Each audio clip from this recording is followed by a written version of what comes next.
Hello नमस्कार दोस्तों, जय एम डी स्टडी के यूट्यूब चैनल पर आपका हार्दिक स्वागत और अभिनंदन है। तो कैसे हैं साथियों? सभी स्वस्थ हैं, मस्त हैं और अपनी पढ़ाई को निरंतर कर रहे हैं। सबसे पहले तो साथियों, कल क्लास नहीं हो पाई, उसके लिए मैं क्षमा प्रार्थी हूँ। कल थोड़ा स्वास्थ्य ठीक नहीं था, इस वजह से क्लास नहीं ले पाया मैं। कोई नहीं दोस्तों, फिर भी मुझे उम्मीद है कि आप पिछली क्लासों का आप लोगों ने रिवीजन किया होगा, अच्छे से आप लोगों ने उन क्लासों को देखा होगा दोबारा से और अपना रिवीजन पूरा कर लिया होगा।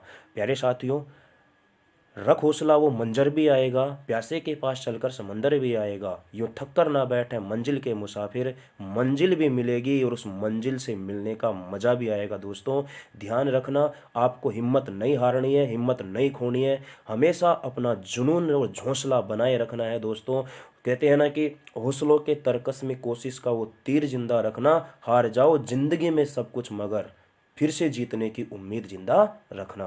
तो साथियों, कभी भी हौसला आपको नहीं खोना है मेरे दोस्तों, हमेशा आपको अपना जुनून, आपका हौसला सीमा पर खड़े वीर सा होना चाहिए और आपका लक्ष्य अर्जुन के तीर सा रखना है। दोस्तों चलिए दोस्तों शुरू करते हैं 19 जनवरी 2022 करंट अफेयर्स के प्रश्न और उत्तर की। प्यारे साथियों, कॉपी पेन लेके बैठ जाइएगा। पिता की फिक्र को अब की बार फक्र में बदलना है, उनका सिर गर्व से ऊंचा करना है। तो प्यारे साथियों, आपके सामने आ चुका है आज की क्लास का पहला क्वेश्चन।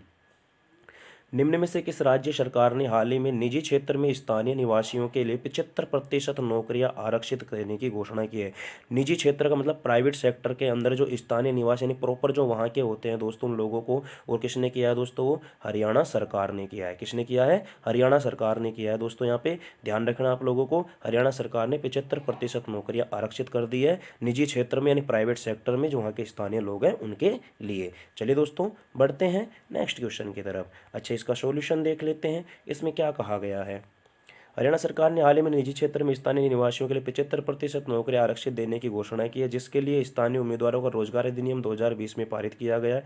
यह अधिनियम सभी साझेदारी फर्मों, कंपनियों, ट्रस्ट, सोसाइटियों या 10 से अधिक व्यक्तियों को रोजगार देने वाली किसी भी संगठन पर लागू होता है। चलिए साथियों नेक्स्ट क्वेश्चन की तरफ बढ़ते हैं। क्वेश्चन नंबर 2, वेस्टइंडीज के किस पूर्व क्रिकेटर को हाल ही में Duke of Cambridge prince William, ये नाइटहुड की उपाधि से सम्मानित किया है? ध्यान रखना दोस्तों, ये उपाधि है कौन सी? Duke of Cambridge prince William. Duke of Cambridge duke of Cambridge prince William, duke of Cambridge prince William, ये किसको लगा है? क्लाइव लॉयड को। किसको दोस्तों? क्लाइव लॉयड को इस नाइटहुड की उपाधि से सम्मानित किया गया है। वेस्ट इंडीज के पूर्व क्रिकेटर थे दोस्तों। जो नाइटहुड की उपाधि का नाम क्या है? Duke of Cambridge prince William. चलिए दोस्तों बढ़ते हैं नेक्स्ट। आगे कहा गया इसमें बता दिया मैंने आप लोगों को। वेस्ट इंडीज के पूर्व हैं क्लाइव लॉयड को हाल ही में इस नाइटहुड की उपाधि से Duke of Cambridge prince William से सम्मानित किया गया है। इंग्लैंड के विश्व कप विजेता कप्तान इयोन मॉर्गन को कौन सी दी है? Prince William, Commander of the Order of the British Empire. ध्यान रखना, ये किसको मिली है? इयोन मॉर्गन किसके हैं? इंग्लैंड के Commander of the Order of the British Empire. चलिए दोस्तों बढ़ते हैं नेक्स्ट क्वेश्चन की तरफ। नेक्स्ट क्वेश्चन है हमारे सामने इस प्रकार से, किस कंपनी ने शेर सिंह बी ख्यालिया को सीईओ नियुक्त किया गया है? दोस्तों यहाँ ध्यान रखना, सीईओ नियुक्त किया गया है अडानी पावर लिमिटेड ने। अडानी पावर लिमिटेड कंपनी का सीईओ कौन बन गया है? शेर सिंह बी ख्यालिया। कौन बन गया है? शेर सिंह बी ख्यालिया बन गया है। चलिए दोस्तों बढ़ते हैं नेक्स्ट क्वेश्चन की तरफ। नेक्स्ट क्वेश्चन कह रहा है, सिंगापुर के लोहे के नियेव को हराकर किस भारतीय शटलर ने हाल ही में इंडिया ओपन बैडमिंटन का खिताब जीता है? तो ध्यान रखना, इंडिया ओपन 2022 का खिताब किसने जीता है? भारत ने जीता है दोस्तों। और कौन है? लक्ष्य सेन। किसको हराया था? सिंगापुर के लोहे की नियेव को। सिंगापुर के लोहे की नियेव को। और ये ध्यान रखना किसका है? ये सिंगल में, किसमें तो सिंगल के अंदर। तो ये ध्यान रखना आप लोगों को, लक्ष्य सेन ने जीता है साथियों। और सिंगापुर के लोहे की नियेव को हराया इंडिया ओपन बैडमिंटन 2022 का खिताब। चलिए दोस्तों बढ़ते हैं नेक्स्ट क्वेश्चन की तरफ। नेक्स्ट क्वेश्चन है कि 2021 में विश्व में सर्वाधिक कमाई करने वाली महिला खिलाड़ियों में 2021 में सबसे ज़्यादा कमाई करने वाली कौन है दोस्तों? नाओमी ओसाका है, जो कहाँ की है दोस्तों? जापान की है। जापान की नाओमी ओसाका सबसे ज़्यादा महिला खिलाड़ियों में कमाई करने वाली पहली महिला खिलाड़ी बन गई है। नाओमी ओसाका जो कहाँ की हैं? जापान की हैं। ये आप लोगों को आपको ध्यान रखना है। भारत में कौन है दोस्तों? पीवी सिंधु है। पीवी सिंधु किससे संबंधित है? बैडमिंटन से। साइना नेहवाल अपने, ये भी किससे संबंधित है? बैडमिंटन से। मिताली राज है दोस्तों, इनको हाल ही में मेजर ध्यानचंद खेल रत्न पुरस्कार दिया गया है। एकमात्र क्रिकेटर मिताली राज, ध्यान रखना इस बात का। चलिए दोस्तों, नेक्स्ट क्वेश्चन बड़ा इंपॉर्टेंट है, इसका ध्यान रखना आप लोगों को। प्रसिद्ध कथक कलाकार सम्राट पंडित बिरजू महाराज का हाल ही में कितने वर्ष की उम्र में निधन हो गया है? तो दोस्तों, 83 वर्ष की उम्र में इनका हाल ही में क्या हो गया है? निधन हो गया है। और पंडित बिरजू महाराज कथक कलाकार थे। कौन से थे दोस्तों? कथक कलाकार थे। और कौन सा घराना इनका? लखनऊ घराना। कौन सा है दोस्तों? ये लखनऊ घराने से बिलोंग करते हैं। ध्यान रखना, कितने वर्ष की उम्र में? 83 वर्ष की उम्र में। और इनका कौन सा घराना है? लखनऊ घराना। और ध्यान रखना, इनका जन्म भी कहाँ होता है दोस्तों? 4 फरवरी 1938 को कहाँ पर होता है? लखनऊ में इनका जन्म होता है। और इनका पूरा परिवार दोस्तों कथक के लिए प्रसिद्ध है। और ध्यान रखना, कथक एक शास्त्रीय नृत्य है। और ये कहाँ का शास्त्रीय नृत्य है दोस्तों? उत्तर भारत का है। या राज्य की बात करें तो उत्तर प्रदेश का है। जैसे दोस्तों आपको पता होगा, भारतनाट्यम और मोहिनीअट्टम ये कहाँ के हैं दोस्तों? केरल के हैं। मणिपुरी कहाँ का है? मणिपुर का है। ओडिसी कहाँ का है? उड़ीसा का है। ये शास्त्रीय नृत्य हैं दोस्तों, ध्यान रखना, ठीक है ना। तो ये आप लोगों को पढ़ लेना है। जैसे मैं बात करूँ, कथकली कहाँ का है? करना है। कथकली कहाँ का है दोस्तों? कथकली कहाँ का? आप कमेंट बॉक्स में आप कमेंट करके मुझे बताएंगे कि कथकली किस क्षेत्र का शास्त्रीय नृत्य है। तो ये आप लोगों को ध्यान रखने हैं, ये बहुत महत्वपूर्ण है, कभी कभी हमारे से एग्जाम में पूछ लिए जाते हैं। चलिए दोस्तों, बढ़ते हैं नेक्स्ट क्वेश्चन की तरफ। निम्न में से किस इंडस्ट्रीज के संस्थापक नरेंद्र कुमार गोयनका को हाल ही में AEPC के चेयरमैन का पद दिया है? तो ये दिया है दोस्तों टेक्सपोर्ट इंडस्ट्रीज का। किसका?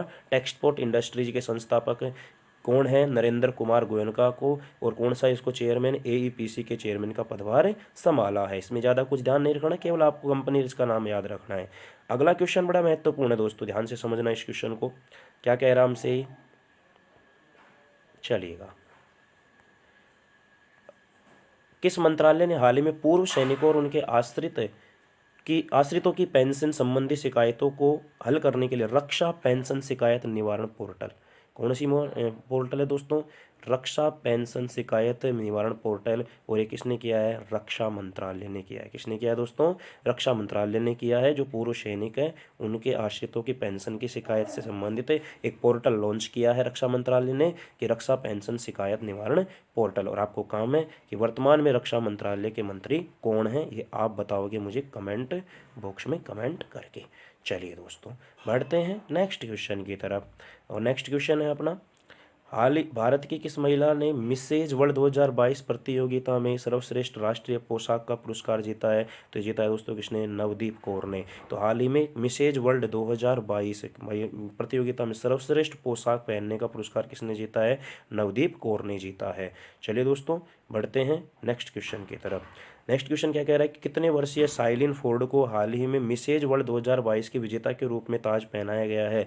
तो साइलिन फोर्ड को दोस्तों कितने वर्ष की उम्र में? 37 वर्षीय 37 वर्षीय साइलिन फोर्ड है, जिनको हाल ही में मिसेज वर्ल्ड 2022 की विजेता के रूप में ताज पहनाया है। ये देख लीजिएगा थोड़ा सा, इसमें क्या बोला है? आयरलैंड की निवर्तमान रानी केट स्नाइडर ने हाल ही में 37 वर्षीय साइलिन फोर्ड को हाल ही में मिसेज वर्ल्ड 2022 के विजेता के रूप में ताज पहनाया, जबकि मिसेज जॉर्डन जैकलिन स्टेप और मिसेज UAE देवांजलि कापस्त्रा विजेता रही है। तो ये था दोस्तों आज का सेशन हमारा। उम्मीद करता हूँ कि क्लास आपको अच्छी लगी होगी। क्लास अच्छी लगी हो तो दोस्तों लाइक कर देना, अपने फ्रेंड्स के साथ इसको शेयर कर देना।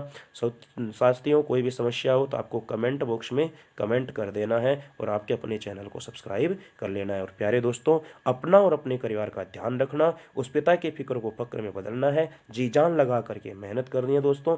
थोड़ा सा स्वास्थ्य क्या है, थोड़ा सा स्वास्थ्य ठीक नहीं है दोस्तों, इसलिए मैं क्लास को लंबी भी नहीं कर पाया। और कल जो मैंने क्लास नहीं ली उसके लिए मैं क्षमा प्रार्थी हूँ। जैसे ही स्वास्थ्य ठीक हो जाएगा साथियों, अपन फिर से वही एक्स्ट्रा फैक्ट्स के साथ में नई नई बातें सीखेंगे दोस्तों। कोई टेंशन वाली बात नहीं है। आपके साथ कभी भी गलत नहीं होने दूंगा दोस्तों। जितना मैंने वादा किया है वो मैं अपने वादे पे खरा उतरूंगा। चलिए दोस्तों, मिलते हैं। और देखिए दोस्तों, ये शरीर है, इसके ऊपर किसी का मतलब कि कंट्रोल नहीं है। ये चलता रहता है, कुछ मौसमी बीमारियां होती हैं, कुछ कैसी होती हैं, तो ये होता रहता है दोस्तों। और आपको पता है कि पहला सुख निरोगी काया, पहला सुख निरोगी काया होता है दोस्तों। जब तक अपना स्वास्थ्य ठीक नहीं होगा तब तक आप कोई भी काम नहीं कर सकते दोस्तों। इसलिए ज़रूरी है कि सबसे पहले अपना स्वास्थ्य स्वस्थ होना चाहिए। चलिए दोस्तों, अपना और अपने परिवार का ख्याल रखना है, अच्छे से पढ़ाई करते रहना है। मिलते हैं नेक्स्ट क्लास में नई करंट अफेयर्स के साथ। जय हिंद दोस्तों, बाय बाय, टेक केयर।